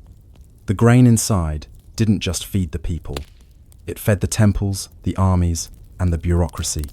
The pharaoh's officials collected the tax in kind, a percentage of every farmer's harvest. The amount varied by time and ruler, but could easily consume a third of what was grown. This grain was then redistributed as payment to soldiers, workers, priests, and officials. So while Egypt's economy seemed to flow like the Nile, it was, in truth, a carefully managed circuit of bread grain, gathered from the many, stored by the few, and returned only in measure. Bread as bureaucracy. The pharaoh ruled not just through divine right, but through storage. Control the granaries, and you controlled the kingdom. This is why temples were not just places of worship. They were also economic hubs. Each temple had its own estates, fields, and workforce. Its priests oversaw the collection of grain, and its scribes maintained records so detailed that they bordered on obsessive. Some temples kept lists of offerings for each day of the year, specifying exactly how many loaves and jars of beer were due to each god. It was divine accounting. Even the act of worship depended on efficient grain management. If a temple's storehouses ran low, its rituals suffered, and if its rituals suffered, so did its divine legitimacy. Thus, the pharaoh's power over the people was mirrored by the god's power over the pharaoh, all through the flow of grain, the weight of hunger. For the farmers, taxation was not an abstract concept. It was the difference between eating and starving. When the collectors came, they took what was owed, sometimes by persuasion, sometimes by force. Archaeological records show that Egypt's taxation system was so thorough that it reached into even the smallest villages. During the reign of Ramses III, grain shortages led to riots and theft from granaries. In the Wilbur Papyrus, a land survey from around 1140 BCE, we find detailed records of land ownership and tax obligations written in neat columns, proof that the state's reach was everywhere. A family might owe half its harvest to the Temple of Amun, a portion to the local governor, and still need to save enough to feed itself. The scribe would measure the grain, seal the jars, and record the amount. There was no room for error. Famine in the land of plenty. It seems unthinkable. Famine in the land of the Nile. But Egypt's dependence on the river made it fragile. When the inundation failed, crops withered. When crops withered, taxes still came due. The elite could rely on stored grain, but for the common people, disaster came swiftly. One inscription from the first intermediate period, around 2200 BCE, describes the chaos of a famine. The river is empty. Men cross over on foot. Birds find no place to perch. The grain is lacking, and every man devours his children. It was not poetic. Exaggeration. Skeletal remains from famine layers show signs of starvation and disease. During these hard years, the pharaoh's granaries became instruments of both mercy and control. Those who remained loyal might receive rations. Those who resisted might be left to starve. Hunger, too, was a form of governance. The Temple of Karnak and the River of Bread. In Thebes, the Temple of Amun at Karnak was one of the largest employers in Egypt. Its granaries stored thousands of measures of grain, collected